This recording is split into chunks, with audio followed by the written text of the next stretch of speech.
Lo primero que voy a nombrar es el Real Decreto que ha nombrado antes nuestra compañera. No voy a añadir mucho más. En rojo está lo que me gustaría mucho que leamos y que quedara muy claro, que a lo mejor está muy sacado de contexto de todo el Real Decreto, pero hay un aula en educación infantil de 3 a 6 años, hay un aula por cada unidad y hay 25 alumnos por cada unidad, 2 metros cuadrados. Y en educación primaria es muy parecido. Hay un aula por cada unidad y tendrán como máximo 25 alumnos por unidad escolar, con 1,5 metros cuadrados. Este es el Real Decreto que en realidad, en realidad no, está firmado y tiene que seguir. Estaba recordando ahora mismo que hace 8 meses exactamente tuvo aquí lugar el Congreso de Escuela 2.0.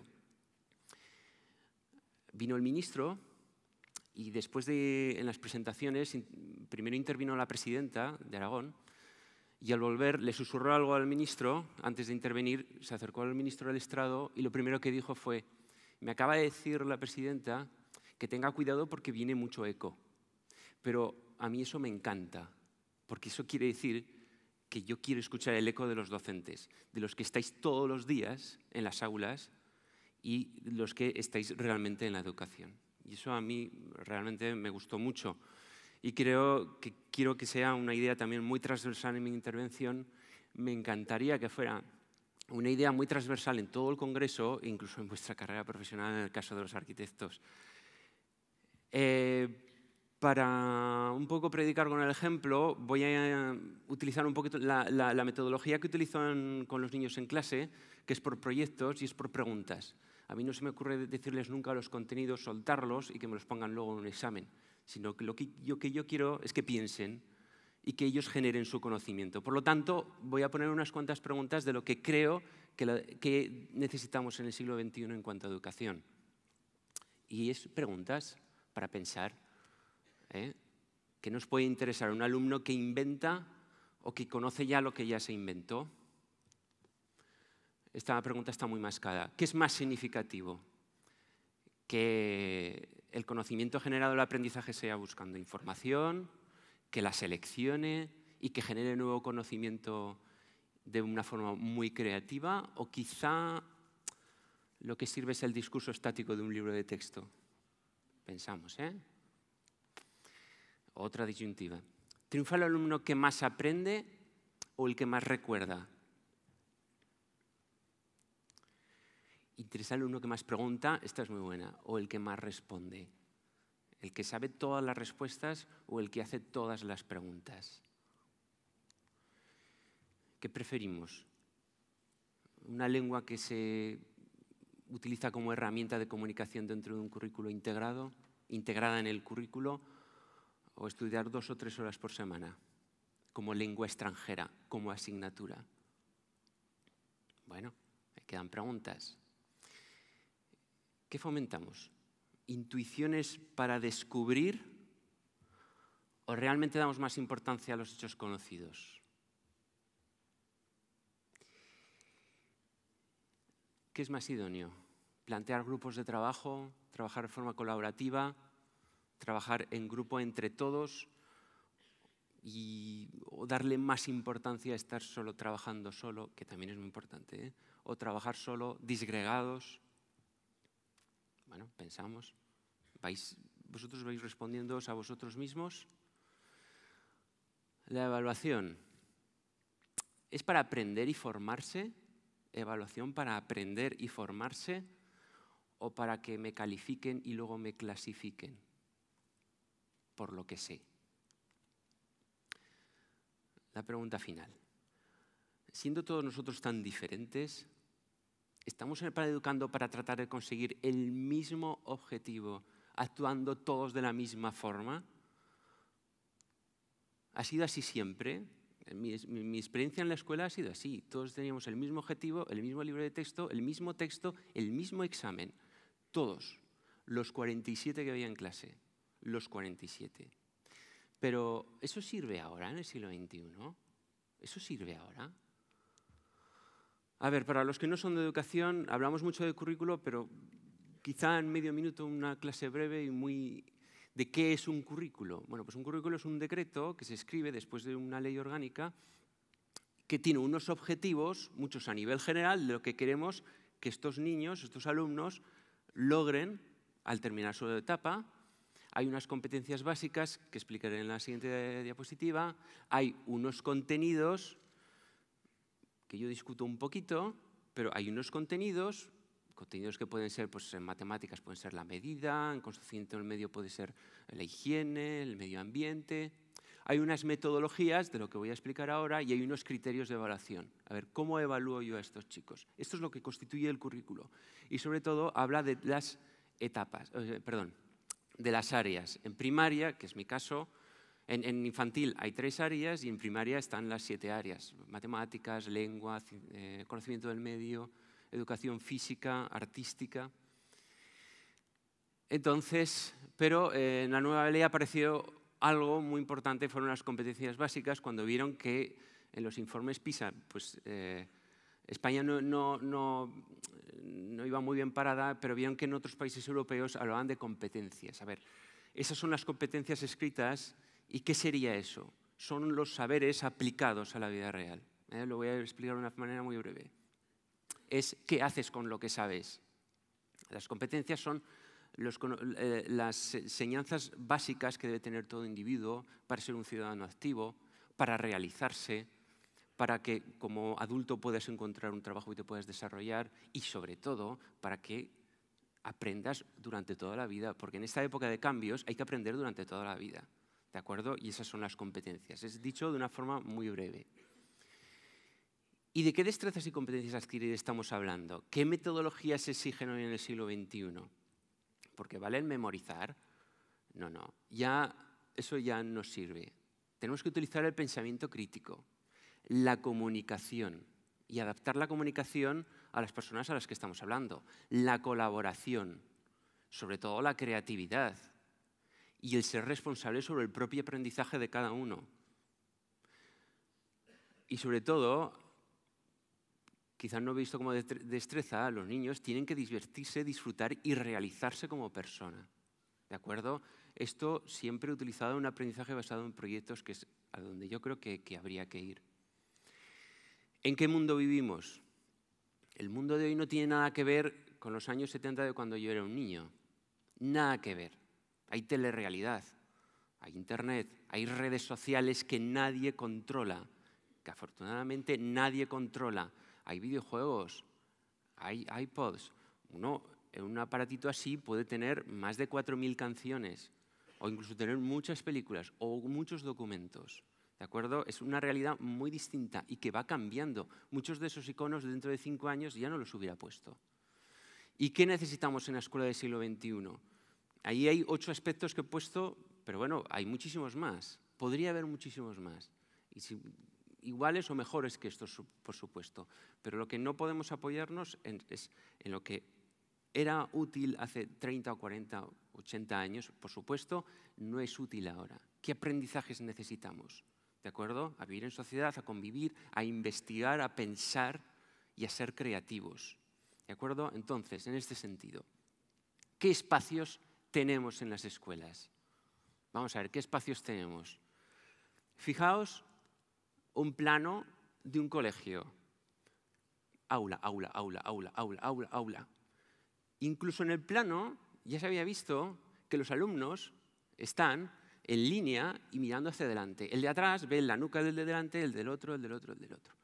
Es decir, ¿qué razón hay hoy para ver? O sea, la escuela pública se inventó en la época de la Ilustración y sobre todo respondía a las necesidades económicas de la época industrial. Y eso hoy ya no sirve. Es que no estamos allí. Es decir, lo que no necesitamos son aulas y clasificarlos ni por edades ni por nada. Es que no es un criterio que hoy valga, no es válido. Son disposiciones espaciales que hay que desterrar porque lo único que fomentan son modelos muy tradicionales de enseñanza, pero muy tradicionales. Otro espacio que tenemos, muy obsoleto. Fijaos que las aulas... Pero ¿por qué hay paredes? ¿Pero por qué separarlos entre 25? ¿Y por qué de los de 3, de los de 4, de los de 5? ¿Por qué por edades? Es que luego al salir se le pone el sello. Este es del 2010, pamba. Este es del 2009, pamba. ¿Qué espacios tenemos? Es que las viejas metodologías ya no sirven. Este tipo, como veis, todas las mesas mirando al profesor y mirando a la pizarra. No se miran entre ellos. No hay, el aprendizaje, el conocimiento no está en la ficha. Si vuestros hijos traen a casa las fichas, eso no genera conocimiento, que no nos engañen. Eso no genera conocimiento. El conocimiento se genera interactuando con los demás. Mirando hacia la pizarra, es que eso no sirve. Es que no sirve. Entonces, el tipo de inteligencia de aprendizaje es escuchar, es el único. Y el tipo de enseñanza es el magistral, el de dar la chapa. Seguimos. Las sentencias que vemos arriba son de una macroencuesta que hizo Mark Prensky y que están editadas en su libro Enseñando a nativos digitales. Y muchos de los alumnos dijeron que no quieren que se les den clases magistrales. Fijaos, todos hacia adelante, copiando lo que dice la profesora. ¿Qué espacios hay aparte de las sillas y las mesas? Hay mucho movimiento, mucha libertad. No quieren aulas donde no participan y solo escuchan. No quieren una educación solo relevante, sino real. Televisión, algo. No puede interactuar con la televisión. O sea, la televisión le emite, pero él no puede comunicar con la tele. Quieren tener espacio para querer utilizar las herramientas tecnológicas y adquirir diferentes competencias básicas. ¿Vale? Ahí veo una pizarra digital, pero todos mirando a la pizarra digital, lo único que lo está utilizando es el profesor. Parece que está diciendo, oye, los niños, que no me toquéis, ¿eh? Que no me toquéis. Y mirad el espacio que hay delante de la pizarra digital. Hay mesas, uno no puede acceder. ¿Qué contenidos digitales están estudiando? Entonces, ¿qué espacios necesitamos? Este es un plano de una escuela que saqué, por supuesto, de Internet, utilizando una competencia digital, de una escuela que está en Australia y que entiende los espacios con muchísima mayor libertad. Da muchos más espacios para interactuar, para relacionarse, para verse cara a cara, para uno investiga, otro busca, otro selecciona información. Es decir, son espacios muy abiertos y que dan lugar a que haya movimiento. Necesitamos espacios que alumnos y profesores hagan suyos los espacios, evidentemente. Veis, en esta que es de Alaska, una escuela de Alaska, los números que veis arriba de 3, 4, 5, 6, 5, 6 es porque mezclan los niños por edades. No pasa nada. No pasa nada si un niño aprende de otro niño que tiene un año más que él. Es que está muy bien. Y cuando sea el año siguiente, él enseñará a otro niño que tiene un año menor que él. Y hay mucho espacio libre entre medio. ¿Qué necesitamos? Otro ejemplo. Esta es de una escuela de Estados Unidos. Espacios mucho más flexibles, espacios comunes, donde puedan los profesores también establecer sus propias reuniones. Y no tiene que haber un aula de informática, un aula donde proyectar las diapositivas, un aula para primero, un aula para segundo, una de plástica, una diferente de música, sino que son espacios. Quizá la de música sí que necesite más insonorización. ¿Qué necesitamos? Y yo con orgullo presento una foto de mi colegio, con el que estoy muy contento y felicito a los hermanos Magén, que son quienes los diseñaron, que inspiren educación por sí mismos. La verdad es que esta estampa, que es de mi colegio, la verdad es que aquí los arquitectos sí que entendieron en muchos aspectos del edificio, por colores y por espacios, lo que realmente es un sitio donde se está de una forma muy agradable y donde uno puede aprender. Necesitamos sitios, espacios para que haya comunicación y que se pueda trabajar en grupo y que nos podamos ver las caras. Espacios en el que podamos investigar y utilizar diferentes herramientas de información, tanto analógicas como digitales, en el mismo lugar y moviéndose. Pues los alumnos pueden estar muy concentrados en espacios muchísimo más amplios, pero mucho más amplios. Las fotos que hay a partir de ahora son de una escuela de Hellerup. A ver, en este Congreso de Escuela 2.0, en una mesa redonda, se presentó una experiencia de una profesora danesa que presentó su escuela sin aulas. Entonces, fui por mi cuenta con otro profesor de mi colegio y fuimos a Dinamarca a finales de agosto. Ellos habían empezado el colegio y fui 2 días a ver qué ocurre, cómo es eso, qué experiencia, qué es eso de una escuela sin aulas. Y realmente eso existe. Eso existe y es. Y realmente fue una experiencia fascinante, vamos, desde el punto de vista educativo, como educador, y me di cuenta de que realmente no estamos haciendo las cosas bien. Es que no lo estamos haciendo bien. Queremos, sí, 2 minutos, sí. Queremos espacios cómodos donde concentrarnos. Aquí tenían un espacio que es algo pequeño, pero donde sí que se miraban y sí que debatían y comparten sus opiniones. Sí que tienen espacios, aquí se ponían a leer. Y leen, y no pasa nada, y leen entre 2, 3, o otros espacios en el que se reúnen para cambiar impresiones de lo que han estado buscando, debatir. Por supuesto, todos los espacios tenían una cocina. Da igual que sea desde los 5 años, como empieza ahí la educación, hasta los 16. Todos tenían cocina. La de cosas, o sea, el recurso que es una cocina en una escuela. El recurso de incalculable valor. Y sobre todo, sus ideas sean valoradas. Los ordenadores estaban en el aula. Veis ahí un futbolín y uno pensará, ojo, pues sí que se lo pasará bien. No, ni lo tocaban. Ese era para el espacio después de la escuela, para los niños que se quedan, pero ni lo tocaban. Atender diferentes estilos de aprendizaje. Había un acceso central y unas escaleras y ibas a todas las áreas. Y una biblioteca accesible desde cualquier sitio. No tienes que salir de un aula e ir al aula de la biblioteca o cruzar a otro edificio, sino que el aula estaba entre medio. Todos los recursos estaban a mano.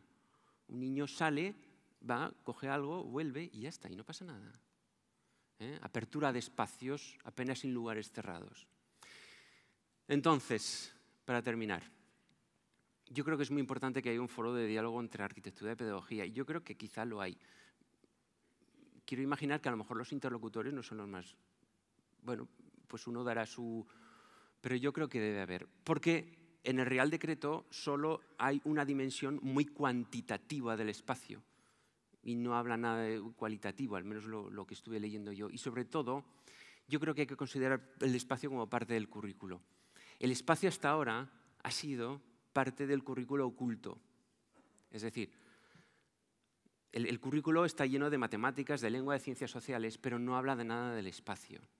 Y el espacio existe, está, y como tal es indiscutible.